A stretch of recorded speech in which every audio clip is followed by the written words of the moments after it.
Hello दोस्तों, नमस्कार। आज के करंट अफेयर में आपका स्वागत है। इसमें पहला प्रश्न है, हाल ही में 17 प्रवासी भारतीय दिवस सम्मेलन में किस देश के राष्ट्रपति डॉक्टर मोहम्मद इरफान अली मुख्य अतिथि होंगे? वो देश हैं गुयाना देश के राष्ट्रपति हैं डॉक्टर मोहम्मद इरफान अली। अगला प्रश्न है, हाल ही में राइजिंग सन वाटर फेस्ट 2022 का समापन कहाँ हुआ है? तो वह है मेघालय उमियम झील। अगला प्रश्न है, हाल ही में किस राज्य सरकार ने सर्वश्रेष्ठ सार्वजनिक परिवहन सेवाओं के लिए केंद्र सरकार पुरस्कार जीता? और राज्य है केरल राज्य। प्रमोद भगत ने badminton world federation BWF para badminton championship में टोक्यो में कौन सा पदक जीता? तो पदक है स्वर्ण पदक। अगला प्रश्न है, हाल ही में विश्व की पहली वैदिक घड़ी कहाँ लगाई गई? उज्जैन मध्य प्रदेश।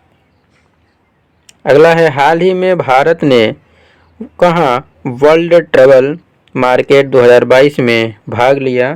तो लंदन में। सेना कमांडरों का सम्मेलन कहाँ आयोजित किया गया? नई दिल्ली में। अगला प्रश्न है, हाल ही में राष्ट्रीय स्मारक प्राधिकरण के अध्यक्ष कौन बने? तो प्रोफेसर किशोर कुमार बासा। अगला प्रश्न है, नवंबर 2022 में एशियाई हॉकी महासंघ के अध्यक्ष कौन बने हैं? तो है तैयब इकराम। अगला प्रश्न है, हाल ही में राष्ट्रीय कैंसर जागरूकता दिवस कब मनाया जाता है? तो ये दिवस मनाया जाता है 7 नवंबर को। और इसका उद्देश्य क्या होता है कि जागरूकता कैंसर दिवस मनाने का उद्देश्य होता है कि कैंसर की पहचान करना और इसकी शीघ्र निदान रोकथाम के प्रति लोगों में जागरूकता करने के लिए जागरूकता कैंसर दिवस मनाया जाता है।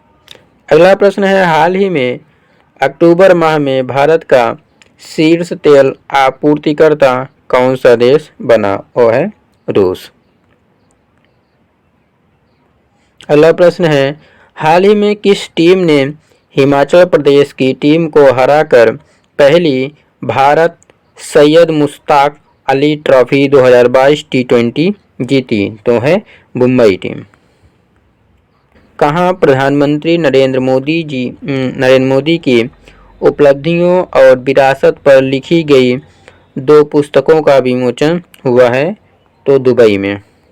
अगला प्रश्न है, हाल ही में शिक्षा मंत्रालय ने कब जनजातीय गौरव दिवस मनाने की घोषणा की है? तो 15 नवंबर को मनाने की घोषणा की है आदिवासी स्वतंत्रता सेनानियों को याद करने के लिए। अगला प्रश्न है, हाल ही में एक कैलेंडर वर्ष में 1000 T20 अंतर्राष्ट्रीय रन बनाने वाले पहले भारतीय खिलाड़ी कौन बने हैं? तो हैं सूर्य कुमार यादव। अगला प्रश्न है, हाल ही में देश के पहले मतदाता का निधन 106 वर्ष में हुआ है, उनका नाम क्या है?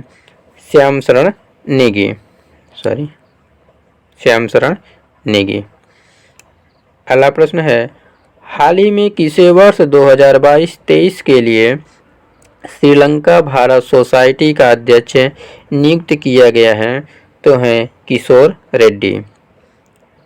अगला प्रश्न है, हाल ही में इंडिया पोस्ट पेमेंट बैंक ने कहाँ भारत का पहला फ्लोटिंग वित्तीय साक्षरता शिविर आयोजित किया है? तो जम्मू कश्मीर में। हाल ही में किस देश ने अपना पहला परमाणु ऊर्जा संयंत्र बनाने के लिए अमेरिका को साझेदार बनाया है? तो देश है पोलैंड। अगला प्रश्न है, हाल ही में MEIL ने किस देश में ग्रीनफील्ड तेल रिफाइनरी परियोजना का ठेका हासिल किया है? तो है मंगोलिया।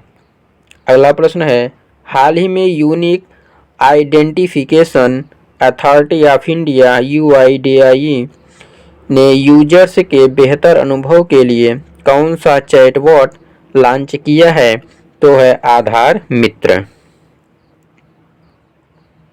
अगला प्रश्न है, हाल ही में इंडियन एयरफोर्स IAF और रॉयल सिंगापुर एयरफोर्स RSAF के बीच वार्षिक संयुक्त सैन्य प्रशिक्षण कहाँ प्रारंभ हुआ है? तो प्रशिक्षण प्रारंभ हुआ है पश्चिम बंगाल में। किसने उच्च संस्थानों के लिए राधाकृष्णन समिति की स्थापना की है? तो है शिक्षा मंत्रालय, जिसका उद्देश्य क्या है? मूल्यांकन व मान्यता को मजबूत बनाने के लिए। अगला प्रश्न है, हाल ही में किस देश ने BEIDOU उपग्रह नेविगेशन प्रणाली लॉन्च किया है? तो है चीन, जिसका उद्देश्य क्या है? अमेरिका के GPS प्रणाली के विकल्प के रूप में चीन ने BEIDOU को लॉन्च किया है। अगला प्रश्न है, हाल ही में विदेश मंत्री S जयशंकर किस देश की आधिकारिक यात्रा पर गए हैं? तो देश है रूस। अगला प्रश्न है, हाल ही में किसने डिजिटल चालू खाता लॉन्च किया है? चेकबुक। फाइनेंशियल ईयर 2023 में रूस किस देश के पिग आयरन का सबसे बड़ा आयातक बना है? तो है भारत। अगला प्रश्न है, हाल ही में पिछले 3 वर्षों में चीन का दौरा करने वाले पहले G7 नेता कौन बने हैं? तो है ओलाफ शोल्ज, जर्मनी के वर्तमान चांसलर। अगला प्रश्न है, हाल ही में हेल्थ इंश्योरेंस कंपनी निवा बुपा ने बैंक इंश्योरेंस के लिए किस बैंक के साथ साझेदारी की है? तो है IDFC फर्स्ट बैंक। धन्यवाद दोस्तों, मिलते हैं अगले सेशन में।